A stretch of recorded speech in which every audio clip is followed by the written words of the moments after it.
السلام عليكم ورحمة الله تعالى وبركاته. مرحبا بكم مشاهدينا الكرام. لا تنسوا الاشتراك في القناة وتفعيل زر الجرس ليصلكم كل جديدنا.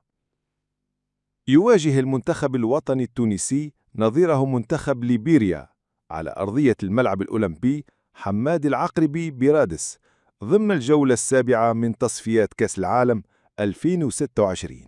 المباراة ستقام يوم الخميس الموافق 4 سبتمبر 2025 في تمام الساعة 8 مساء بتوقيت المغرب وتونس، والجزائر الساعة 10 مساء بتوقيت السعودية ومصر. ومن المتوقع أن يدخل نسور قرطاج بالتشكيلة التالية: في حراسة المرمى أيمن دحمان، خط الدفاع علي غرام، منتصر الطالبي، معتز النفاتي، وعلي العابدي. في الوسط محمد الحاج محمود كلاعب ارتكاز، وأمامه كل من عيسى العيدوني وإسماعيل الغربي.